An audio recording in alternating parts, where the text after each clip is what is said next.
예전에 우리 교회에 모셔서 말씀을 전해주셨던 한 목사님이 계셨습니다. 이 목사님이 이제 상하이에 오시려고 서울집에서 김포공항으로 택시를 타고 가시는데 어쩐지 뭔가 마음이 싸해서 한번 가방을 열어보셨다고 합니다. 여권이 보이지 않았다고 합니다. 여권을 집에 두고 온 거예요. 얼마나 당황했을까요? 이 비행기 출발 시간이 점점 다가오는데 집에 돌아갔다가 다시 공항으로 오기에는 시간이 너무 촉박했습니다. 그렇다고 집에 누가 있어서 여권을 가져달라고 할 수도 없는 상황이었습니다. 누구라도 이런 상황이 되면 심장이 철렁 내려앉았을 것 같아요. 아마도 이 오랜만에 국제선 비행기를 타시느라고 비행기를 타기 위해 꼭 필요한 어쩌면 가장 중요한 것을 생각 못 하셨던 것 같습니다. 다행히 그날 하나님께서 은혜 베푸셔서 그 목사님은 아슬아슬하게 비행기를 타셨고 또 우리 교회에서 귀한 말씀을 전해 주셨습니다. 광야 같은 인생 여행길 가는 우리 그리스도인들이 반드시 잊지 않고 챙겨가야 할 것이 하나 있습니다. 그것은 세상적인 실력이나 재물이나 인간관계 그런 것이 아닙니다. 그런 것들이 있으면 좋긴 하겠지만 없어도 큰 문제는 아닐 것 같습니다. 하지만 없으면 안 되는 것이 하나 있는데 그것은 바로 믿음입니다. 이 광야 같은 인생길에 믿음을 챙겨가지 않으면 우리는 잘못된 선택을 하게 되고 또 엉뚱한 길에서 방황을 해야 할 수도 있습니다. 그런 면에서 믿음은 우리가 인생의 광야를 통과할 때 꼭 필요한 영적인 여건이라고 말할 수 있습니다. 그렇다면 우리가 이 인생 광야길에서 반드시 챙겨가야 할 이 믿음이라는 것은 무엇이고 또 왜 꼭 챙겨가야 할까? 오늘 말씀을 통해서 그 해답을 한번 같이 살펴보면 좋겠습니다. 히브리서 저자는 믿음에 대해서 아주 선명하게 정의를 내린 적이 있습니다. 히브리서 11장 1절에 이런 말씀이 있습니다. 믿음은 바라는 것들의 실상이요 보이지 않는 것들의 증거다. 믿음은 바라는 것들의 실상이요 보이지 않는 것들의 증거다. 이 말씀은 우리가 많이 들어본 말씀입니다. 이 말씀에는 믿음의 두 가지 정의가 있는데요. 첫 번째로는 믿음은 바라는 것들의 실상이라는 것입니다. 믿음은 바라는 것들의 실상. 이 말을 쉽게 하면은 믿음은 바라는 것들이 실제로 이루어질 것이라고 확신하는 것이다 라는 것입니다. 바라는 것들이 실제로 이루어질 것이라고 확신하는 것. 즉 아직 이루어지지 않았지만 때가 되면 반드시 이루어질 것이라고 확신하는 것이 믿음이고, 또는 내 상황이나 형편을 보면 도무지 쉽게 이루어질 것 같지 않지만 그럼에도 하나님이 신실하신 분이시기 때문에 우리가 바라는 것들이, 우리가 기도하는 것들이 반드시 이루어질 것이라고 확신하는 것, 그것이 믿음이라는 것입니다. 나를 구원하시겠다는 이 하나님의 약속, 나를 선한 길로 이끄시겠다는 하나님의 그 약속, 내 기도에 반드시 응답하시겠다는 그 하나님의 약속은 반드시 이루어진다는 것입니다. 때로는 내가 주님 뜻 안에서 간절히 바라는 것이 전혀 가능성이 없어 보일 수도 있습니다. 도저히 이루어질 것 같지 않은 현실 앞에서 우리 마음이 흔들릴 수도 있어요. 그러나 믿음은 그럼에도 불구하고 신실하신 하나님을 믿기 때문에 우리가 바라는 것이 꼭 이루어진다고 확신하는 것, 그것이 믿음이라는 것입니다. 경제적으로 너무 힘들고 또 앞이 막막한 상황에 놓인 성도가 참 많이 있습니다. 현실을 보면 답이 없어요. 이 상황이 계속 악화되기만 합니다. 또 아들내미가 하나 있는데 속절없이 속을 썩입니다. 도저히 변화될 것 같지가 않아요. 그럼에도 불구하고 그 속에서도 하나님은 결코 나를 버리시지 않으실 거야, 나의 필요를 아시고 반드시 길을 열어주실 거라는 확신을 품는 것, 그것이 바로 믿음이라는 것입니다.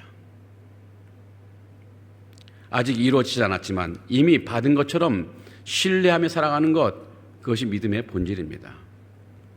히브리서 기자가 말하는 두 번째 믿음의 정의가 있습니다. 그것은 믿음은 보이지 않는 것들의 증거라는 말입니다. 믿음은 보이지 않는 것들의 증거.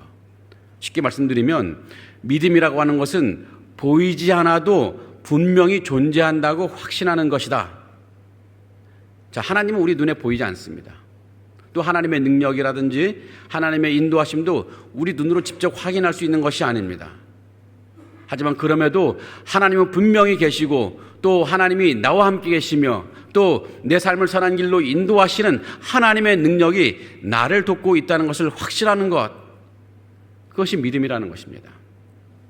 지금은 내가 지금 고난 속에 있지만 그 고난 속에서 내가 울고 있을 때 나와 함께 울고 계시며 내 눈물을 닦아주시는 하나님이 나와 함께 계심을 믿는 것, 지금은 내 삶이 흔들리는 것 같아도 그 흔들리는 배와 함께 타고 계신 주님이 나를 지켜주시고 있다는 것을 믿는 것, 그것이 믿음이라고 히브리서 기자가 말하고 있는 거예요. 인생의 광야를 지나가는 우리에게는 이런 믿음이 필요합니다. 바라는 것이 결국은 이루어진다는 이 확신, 보이지 않아도 하나님이 나와 함께 하신다는 이 확신, 하나님은 우리가 이런 믿음으로 하나님을 신뢰하며 광야를 지나가기를 기대하시는 것입니다. 우리 믿음의 선배들은 이런 믿음으로 하나님께 인정을 받았고 결국에는 인생의 광야를 무사히 통과했다고 히브리서 저자는 말하고 있습니다. 그래서 히브리서 저자가 우리에게 말하려는 것은 분명합니다. 인생의 광야를 지나는 동안에 또 그 광야 길에서 우리는 이런저런 어려움을 만나는데 그 어려움을 만났을 때 그때 우리에게 가장 필요한 것이 뭐냐? 바로 믿음이라는 것입니다. 그러게 반드시 광야 여행 가운데 다른 것은 다 두고 온다 할지라도 믿음만은 꼭 챙겨오라고 히브리서 기자가 우리에게 말하고 있습니다. 자, 그런데 우리는 왜 이렇게 믿음이 꼭 필요한 걸까요? 왜 꼭 믿음을 챙겨가야 되는 걸까요? 그 이유는 믿음이 있어야 우리가 처한 현실을 제대로 볼 수 있기 때문입니다. 믿음이 없으면 우리는 우리가 처한 현실을 온전히 볼 수가 없습니다. 믿음이 있을 때 비로소 보이는 것들이 있습니다. 믿음이 없으면 그것들을 보지 못하는 건데요.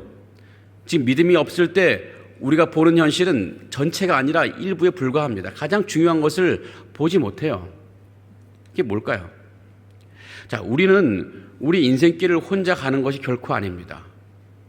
우리를 사랑하시는 하나님이 우리와 함께 그 길을 동행하고 계십니다. 또 우리는 우리 힘으로 그 길을 가는 사람들이 아닙니다. 하나님의 능력을 의지해서 가는 사람들입니다. 이것을 보는 것이 진짜 우리의 현실입니다. 믿음은 우리로 하여금 바로 그런 현실을 보게 해준다는 거죠. 믿음이 있다면 이 눈에 보이지 않아도 하나님이 우리와 함께 하신다는 것을 확신합니다. 그러기에 나 혼자는 넘을 수 없을 것 같은 언덕 앞에서도 주저하지 않고 하나님과 함께 그것을 넘어갈 길을 찾고 또 실제로 그 언덕을 넘어갑니다. 왜냐하면 하나님이 우리와 함께 하신다는 것을 보기 때문이죠. 하지만 믿음이 없다면 어떻게 될까요? 우리는 현실을 오해합니다. 아, 나는 혼자야. 그러게 나는 못해. 이 길은 내가 갈 수가 없어. 왜냐하면 내가 혼자이기 때문에. 이런 잘못된 결론을 내리게 된다는 것입니다. 왜냐하면 하나님을 보지 못하는 거거든요. 믿음이 없으면 하나님을 보지 못하겠는데 그럼 믿음이 없기 때문에 잘못된 결론을 내립니다. 그 결과로 뭡니까? 넘을 수 있는 언덕 앞에서도 시도조차 하지 않는 거예요. 그냥 포기하고 또 감당해야 할 이 사명 앞에서 주저하게 되는 것입니다. 과연 내가 할 수 있을까? 그리고 내가 굳이 이 길을 가야 할까? 이 힘든 길, 내가 갈 수 없는지도 모르는 이 길을 과연 가야 하는 것인가? 이런 생각들이 계속 우리 마음속에 들기 시작하는 거죠. 믿음이 없어서 하나님을 보지 못하기 때문입니다. 결국 믿음의 눈으로 현실을 제대로 보지 못할 때 일어나는 일은 무엇입니까? 현실을 전체를 보지 못하고 일부분만 보면서 판단하기 때문에 우리는 결국 잘못된 판단과 잘못된 선택을 하게 됩니다. 그러게 광야 같은 인생길을 가는 동안 또 그 길에서 어떤 어려움을 만날 때 우리는 반드시 우리 믿음을 챙겨가야 하는 것이죠. 오늘 말씀에 나오는 이스라엘 백성들은 어떠했습니까? 그들은 광야 길을 가면서 믿음을 챙겨가지 않았습니다. 그래서 그들은 현실을 오해했고 결국 잘못된 판단과 선택을 하게 되었습니다. 하나님은 분명히 그들에게 약속의 땅, 가나안 땅을 주셨지만 그들은 두려움에 사로잡혀서 그 약속을 믿지 못했습니다. 하나님이 함께 하신다는 걸 믿지 못했습니다. 결국 그들은 잘못된 선택을 하죠. 자, 어떤 내용입니까? 자, 이스라엘 백성들이 이제 이집트를 탈출한 지 어느덧 2년이 되었을 때였습니다. 이스라엘 백성들은 지금 이 가데스 바네아라는 곳에 머물고 있는데요. 이곳은 이 가나안 땅 바로 남쪽에 있는 곳인데 그들은 이제 광야를 다 지나왔습니다. 이제 가나안 땅 문턱에 있어요. 이제 가나안 땅에 들어가기만 하면 되는 바로 그런 곳에 있습니다.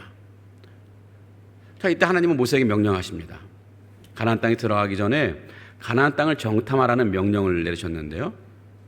하나님이 약속하신 그 땅이 얼마나 좋은 땅인지 또 그곳에 누가 살고 있는지를 살펴보고 오라는 그런 명령이었습니다. 그래서 모세는 12지파에서 한 사람씩 대표를 뽑아서 가나안 땅을 정탐하게 했습니다. 그래야 12명의 정탐꾼이 40일 동안 가나안 땅을 정탐하고 돌아왔습니다. 이 40일이라는 긴 기간 동안은 가나안 땅을 정탐하기 아주 충분한 기간이었을 것입니다. 이 정탐꾼들은 그들이 보고 온 가나안 땅의 사정을 이제 백성에게 보고합니다. 오늘 본문은 바로 가나안 땅에 대한 정탐꾼들의 보고하는 내용이 들어 있습니다. 자, 가나안 땅에 대해 정탐꾼들이 두 가지를 보고하는데요. 하나는 그 땅에 대한 보고이고 두 번째로는 그 땅에 사는 사람들에 대한 보고입니다.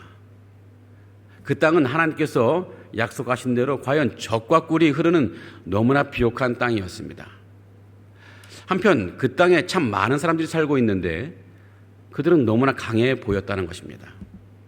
그 사람들이 살고 있는 성은 굉장히 튼튼해 보인다고 또 보고합니다. 어떤 지역에서는 이 안악자손이라는 거대한 사람들, 거인들이 살고 있다고 보고했습니다.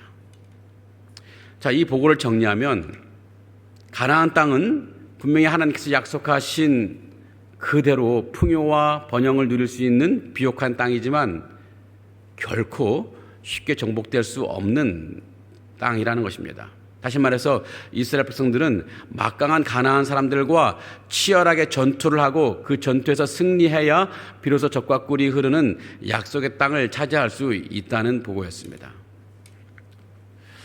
성도 여러분, 이스라엘 백성이 이 가나안 땅을 차지하려고 할 때 치열한 전투를 벌여야 한다는 이 내용이 우리에게 암시하는 것이 있습니다. 우리가 믿음의 길을 가고 또 사명의 길을 가는 것엔 어려움이 따를 수 있다는 것입니다. 우리의 앞길에는 평탄한 길만 있는 것 같지는 않습니다. 오히려 장벽이 있고 또 거인이 있고 두려움이 우리 앞을 가로막기도 합니다.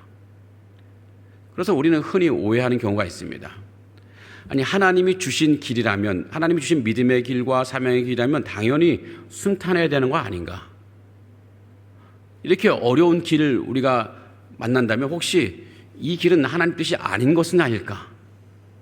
이런 생각을 할 때가 있죠. 하지만 그렇지 않습니다. 성경을 보면요, 하나님이 우리의 믿음의 선배들에게 주신 사명의 길 역시 결코 평탄하지가 않았습니다. 모세는 이스라엘 백성들을 구하는 사명을 감당할 때 이집트 왕 바로와 치열하게 맞서야 했습니다. 다윗은 목숨을 걸고 골리앗 앞에 서야 했고 에스더 역시 죽음을 무릅쓰고 왕 앞에 나가야 했습니다. 바울 역시 수많은 매를 맞고 감옥에 갇히기도 했습니다. 예수 그리스도 역시 우리를 구원하시는 사명을 감당하기 위해서 십자가에서 죽음을 당해야 했습니다. 여러분, 하나님의 뜻이라고 해서 우리가 가는 길이 고난이 없는 것은 결코 아닙니다. 오히려 하나님의 뜻이기 때문에 현실은 더 치열하고 더 벅차게 느껴질 수도 있는 것입니다. 자, 그러다 보니 우리가 가는 길이 믿음의 길이며 사명의 길이라는 것을 확신하면서도 종종 우리는 망설여질 때가 있습니다. 과연 내가 이 길을 갈 수 있을까? 혹은 내가 굳이 이 길을 가야 되는가?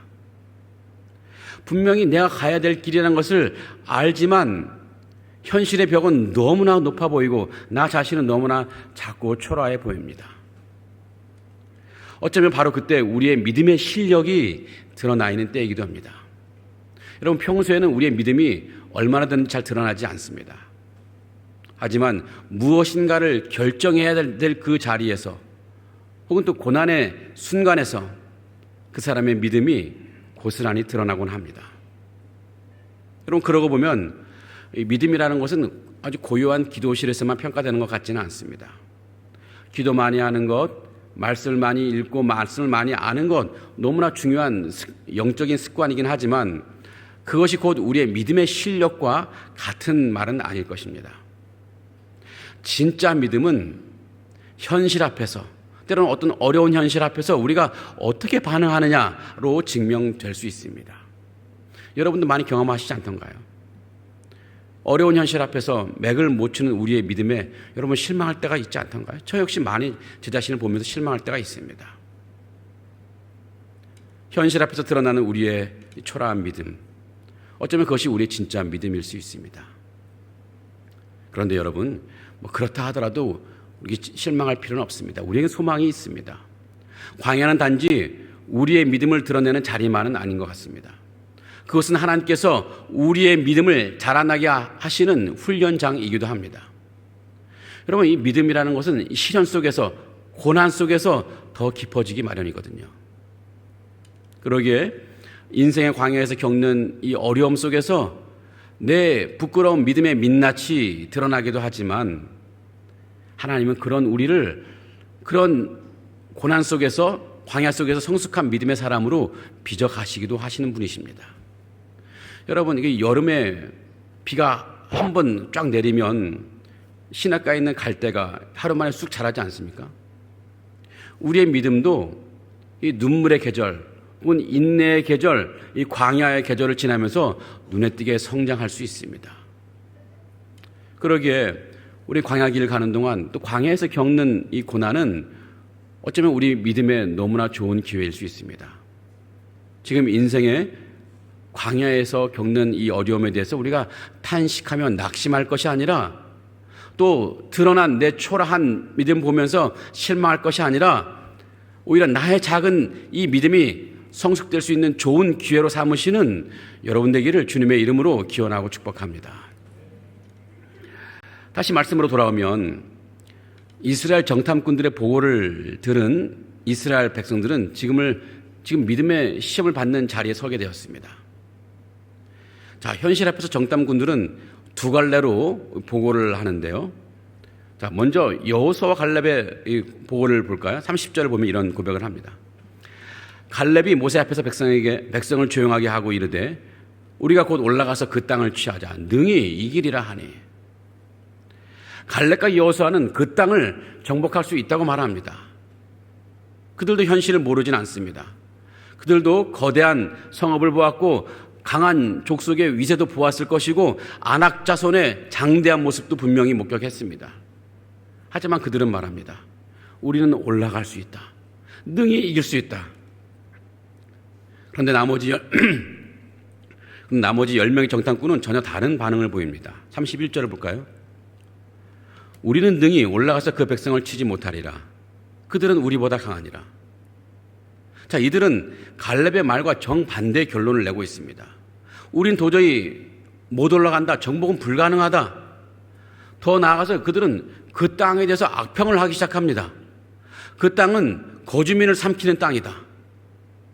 나아가서 그들은 스스로를 철저히 왜소하게 만들고 비하하는 거예요. 그들은 거인이요, 우리는 메뚜기다. 이런 말들은 단순한 보고가 아닙니다. 하나님 말씀을 부정하는 것입니다. 분명히 하나님이 그 땅을 주신다고 하셨는데 현실 앞에서 그 하나님의 약속을 무효화시켜버리는 이 불신의 말인 것입니다. 그래서 그들은 우리는 못 갑니다. 우리는 불가능합니다. 이렇게 말하는 거죠. 자, 그렇다면 왜 이 똑같은 현실을 보고도 정탐꾼들은 서로 다른 반응을 보였을까요? 이유는 간단합니다. 10명의 정탐꾼들은 보이는 것만 보았고 이 여호수아와 갈렙은 보이지 않는 것까지 보았기 때문입니다. 이 10 정탐꾼은 믿음 없이 현실을 해석했습니다. 믿음을 제껴두고 현실을 해석한 거예요. 그래서 눈앞에 보이는 것이 전부라고 믿었습니다. 그들의 눈에는 견고한 성읍, 강한 족속, 장대한 거인들만 보였습니다. 그리고 결론을 내립니다. 우리는 올라갈 수 없다. 우리는 메뚜기 같다. 왜 이런 결론이 나왔을까요? 그들은 현실 너머에 계신 하나님을 보는 믿음이 없었기 때문이었습니다. 그들의 계산에는 하나님의 능력이 빠져 있었습니다. 그리고 그들은 보이는 것이 전부라고 생각했고 겉으로 보이지 않는 하나님, 겉으로 보이지 않는 하나님의 능력, 겉으로 보이지 않는 하나님의 인도하심을 보지 못한 거예요.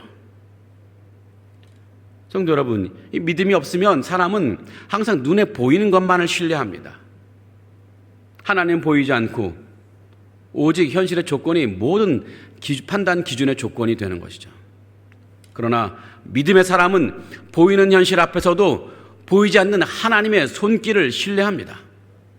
믿음은 현실을 부정하는 것이 아닙니다. 믿음은 현실을 보지만 그 너머에 계신 하나님과 함께 보는 그 시선이 바로 믿음인 것입니다. 문제만 바라보는 것이 아니라 그 문제와 함께 계신 하나님을 주목하는 것, 그것이 바로 믿음인 것입니다. 여호수아와 갈렙이 바로 그러했습니다. 그들도 똑같이 거대한 성읍을 보았습니다. 똑같은 장대한 안악 자손을 보았습니다. 그래서 이 이스라엘의 전투력으로는 도저히 감당할 수 없다는 현실을 마주했습니다. 그러나 그들의 시선은 그 현실에만 머물지 않았습니다. 그들은 하나님과 하나님의 능력과 하나님의 인도하심이 자신들과 함께 한다는 그 현실까지 보고 있었던 것입니다. 그들은 하나님을 현실 바깥에 계신 분으로 두지 않으셨습니다. 지금 여기 약속하신 땅, 그 땅 앞에 함께 싸우실 하나님을 현실 안에서 보고 있었던 것입니다. 그래서 갈렙은 능히 이길 수 있다고 외쳤습니다. 여러분, 이 고백은요, 그저 단순한 긍정의 언어가 아니었습니다. 하나님의 말씀을 붙드는 믿음의 해석이었습니다. 성도 여러분, 이 믿음이라는 것은 현실을 외면하는 것이 결코 아닙니다. 보이는 현실만 보는 것이 아니라 보이지 않을지라도 하나님이 계시다는 것을 포함한 모든 현실을 다 보는 것입니다. 이 갈렙과 여호수아는 그렇게 보았고 또 그렇게 고백했던 것입니다. 자, 이런 상반된 보고를 들은 이스라엘 백성들은 어떻게 반응했을까요? 안타깝게도 이스라엘 백성은 믿음의 눈으로 본 갈렙과 여호수아의 보고가 아니라 두려움에 사로잡힌 10명의 정탐꾼의 말에 손을 들어 주었습니다. 그럼 믿음이 없는 사람은 믿음의 말을 잘 이해하지 못해요. 현실을 넘어서 믿음으로 보라는 이 말보다는 그저 현실이 너무 어렵다, 이 말에 더 쉽게 고개를 끄덕이기 마련입니다. 그래서 그들은 하나님의 약속을 따라 나아가는 대신에 두려움을 따라서 멈춰서는 길을 선택했는데 바로 이스라엘이 그러했습니다. 여러분, 이것은 단순한 판단 착오가 아닙니다. 이것은 불신의 선택입니다. 하나님의 말씀, 내가 그 땅을 너희에게 주겠다는 그 말씀보다는 우리는 올라갈 수 없다는 사람의 소리를 더 신뢰한 것입니다. 하나님은 이런 이스라엘 백성들을 보고 진노하셨습니다. 민수기 14장 28절에서 하나님은 그들에게 진노의 말씀하셨는데 어떤 말씀이냐 하면은 너희 말이 내 귀에 들린 대로 내가 너희에게 행하리라. 그들이 불신을 선택했기 때문에 하나님도 불신의 길로 그들을 가게 하시겠다는 말씀이었습니다. 실제로 여호수아와 갈렙을 제외한 출애굽 1세대는요 모두 광야에서 그 생을 마쳐야 했습니다. 하나님은 그들에게, 그 이스라엘 백성들에게 40년이라는 긴 연단의 시간이 필요하다고 판단하셨고, 그래서 그들의 자손들만이 가나안 땅에 들어가게 하셨습니다. 하나님은 그 정탐한 날수인 40일을 연수로 계산해서 40년 동안 이스라엘 백성들을 광야에서 방황하게 하셨습니다. 자, 이스라엘 백성들이 이렇게 불신의 선택으로 약속의 땅을 외면해서 광야의 길을 가야 했다면 성경에 믿음의 눈으로 현실을 바라보면 결국 승리한 한 사람의 이야기도 있습니다. 바로 골리앗과 싸워 이긴 다윗의 이야기인데요. 이 다윗과 골리앗의 싸움은 처음에는 누가 봐도 말이 안 되는 싸움이었습니다. 여러분, 키가 3m나 되는 이 장대한 거인 골리앗, 그 앞에 선 사람은 갑옷도 있지 않은 아주 작은 소년 다윗이었습니다. 이 블레셋 사람들이 조롱합니다. 아니, 이스라엘 군대가 얼마나 힘없으면 저런 아이를 골리앗 앞에 세워두느냐. 또 심지어 이스라엘 군인들조차도 마음속으로 생각했습니다. 아, 이제 저 꼬마 아이는 골리앗의 칼에 비참하게 죽겠구나. 그들 모두가 본 현실은 다 똑같아요. 거대한 골리앗, 연약한 다윗, 이 싸움의 결과는 뻔해 보이는 것. 다 모두가 이런 현실을 보았더랬습니다. 하지만 그 골짜기에서, 그 엘라 골짜기에서 현실을 제대로 본 사람은 딱 한 명뿐이었습니다. 오직 다윗만이 눈에 보이는 것 너머에 계신 하나님을 보았던 것입니다. 그래서 다윗은 골리앗 앞에서도 두려워하지 않았고 오히려 다윗은 골리앗에게 말하는데요. 사무엘상 17장 45절 다윗은 이렇게 말합니다. 너는 칼과 창과 단창으로 내게 나아오거니와 나는 만군의 여호와의 이름 곧 네가 모욕하는 이스라엘 군대의 하나님의 이름으로 내게 나아가노라. 하나님은 다윗은요 현실을 부정하지는 않았습니다. 그러나 그는 그 현실에 하나님을 포함해서 해석한 사람이었습니다.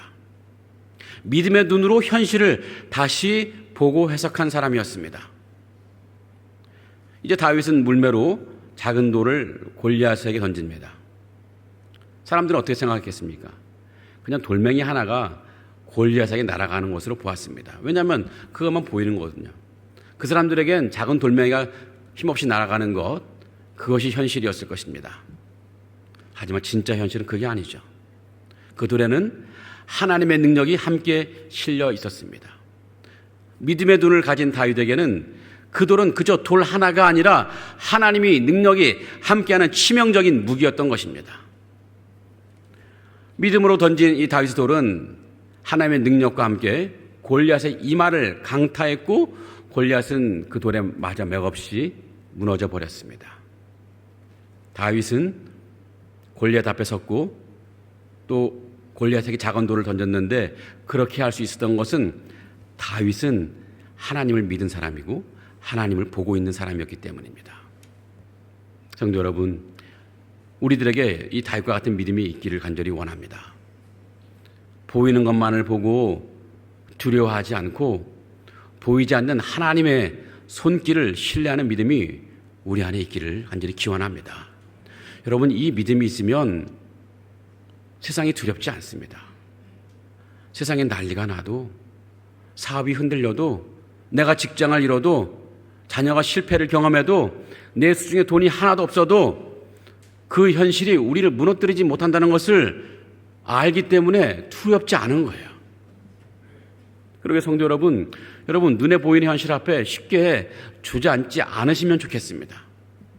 하나님의 강력한 도우심이 지금 이 순간에도 우리 함께 하시는 거죠.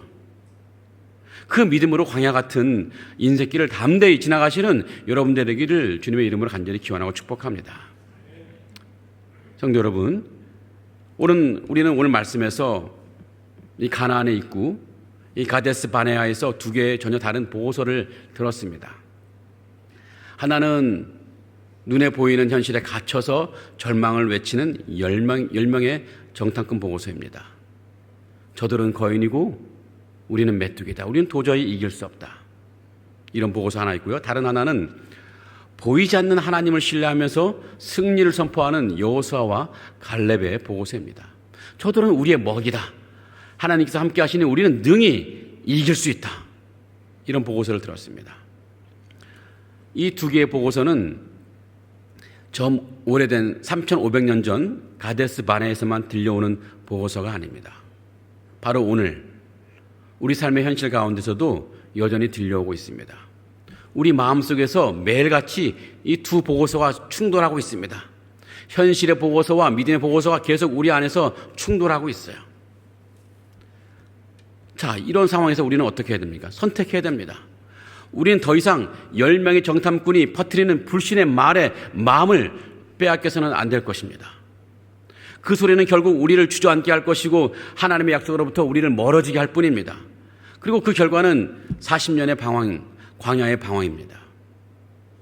이제 우리는 믿음의 보고서를 써 내려가는 사람들이 되어야 합니다. 어떻게 하면 좋을까요? 몇 가지 여러분에게 권면의 말씀드리면 세 가지를 말씀드리자면 첫 번째로는요, 말의 방향을 바꾸시면 좋겠습니다. 말의 방향을 바꾸시면 안 됩니다, 못합니다가 아니라 하나님이 함께 하시니 우리는 능히 이길 수 있습니다라고 고백하시는 여러분 되기를 바랍니다. 하나님이 말씀하셨죠. 너희의 말이 내 귀에 들린 대로 내가 너희에게 행하리라. 우리의 입술로 믿음을 고백할 때 하나님은 그 믿음의 고백대로 우리에게 일하기 시작하시는 것입니다. 말의 방향을 바꾸시는 여러분 되길 바랍니다. 두 번째는요, 하나님의 과거 은혜를 기억하신 여러분 되길 바랍니다. 과거의 홍해를 가르신 하나님은 오늘도 여전히 우리들의 하나님이시고 우리가 마주한 홍해를 가르시는 하나님이십니다. 분명 우리 삶에도 기가 막힌 홍해가 있죠. 하지만 그 홍해를 얼마나 많이 우리를 건너게 하셨습니까? 죽을 것 같은 순간에 하나님은 우리를 건져주셨던 때가 얼마나 많이 있었습니까? 그런 은혜를 기억하시라는 거예요. 막막한 상황에서 우리의 길을 열어주셨던 그런 기적이 우리 안에 있었습니다. 그것을 기억하라는 것입니다. 과거에 신실하셨던 하나님은 오늘도 내일도 동일하게 우리에게 신실한 하나님으로 우리와 함께 하실 것입니다. 이거를 기억하시기 바랍니다. 세 번째는요, 시선을 하나님께 고정하시기 바랍니다. 문제에서 여러분 눈을 들어서 문제를 주관하시는 하나님을 바라보시는 여러분 되기를 바랍니다. 다윗이 골리앗의 칼과 창을 보지 않고 자신과 함께하는 하나님을 보았던 것처럼 우리도 세상의 위협이 아닌 우리와 함께 하시는 하나님을 바라보아야 한다는 것입니다. 그럴 때 우리는 인생의 광야를 충분히 건널 수 있습니다. 인생의 광야에서 만나는 어려움도 충분히 이겨낼 수 있는 것입니다. 그러게 성도 여러분, 이번 한 주 두려움의 보고가 아닌 믿음의 보고를 하나님께 올려드리는 여러분 되기를 바랍니다. 여러분의 모든 광야가 하나님의 능력이 나타나는 기적의 현장이 되기를 바랍니다. 그래서 마침내 약속된 가나안 땅을 담대히 정복해 나가는 저와 여러분 되기를 주님의 이름으로 간절히 기원하며 축복합니다. 아멘. 능력이 많으시고 우리를 너무나 사랑하시는 하나님, 우리는 인생의 거친 광야를 지날 때마다 자주 두려움에 휩싸이곤 합니다. 거대한 문제와 현실의 벽 앞에 서면 우리 자신이 얼마나 작고 초라해 보이는지, 약속을 붙들기보다는 흔들리는 마음으로 약심하고 포기할 때가 얼마나 많은지 알 수가 없습니다. 하나님, 하지만 오늘 주신 말씀처럼 우리가 이제부터는 믿음의 길과 삶의 길을 걸어갈 때 우리의 눈이 현실만 바라보는 것이 아니라 그 현실 위에 살아계신 하나님을 보는 눈이 열리게 하여 주시옵소서. 우리 입술에서 더 이상 할 수 없다, 너무 어렵다는 이 불신의 말이 떠나가게 하시고 갈렙과 여호수아의 고백처럼 능히 이기리라는 담대한 믿음의 선포가 있게 하여 주시옵소서. 그 믿음으로 현실을 해석하게 하시고, 그 믿음으로 고난의 시간을 견디게 하시고, 그 믿음으로 우리의 사명을 끝까지 이루어가게 하여 주시옵소서. 우리 상하이 하는 연합교회를 붙들어 주셔서 어떤 어려움과 도전 속에서도 하나님만을 신뢰하고 하나님만을 바라보며 이 땅에 세우신 거룩한 사명을 흔들림 없이 감당하는 교회가 되게 하여 주시옵소서. 우리 교회가 처한 현실의 크기보다 우리와 함께 하시는 하나님의 크심을 날마다 경험하게 하시고 그 믿음으로 생을 이기며 약속의 땅을 향해 나아가는 교회가 될 수 있도록 하나님 축복해 주시옵소서. 예수 그리스도 이름으로 간절히 기도합나이다. 아멘. 이제는 우리 주 예수 그리스도의 은혜와 우리를 끝까지 붙드시고 동행하시는 하나님 아버지의 크신 사랑하심과 두려움의 눈을 닫게 하시고 믿음의 눈을 열어주시는 성령님의 역사하심이 비록 보이는 것은 어려움 뿐이어도 믿음의 눈으로 현실을 바라보며 어떠한 어려움 속에서도 약속을 붙들고 능히 이기리라고 선포하며 세상으로 나아가는 상하이 하는 연합교회 모든 성도들 머리 위에 지금부터 영원토록 함께 하실지어다. 아멘.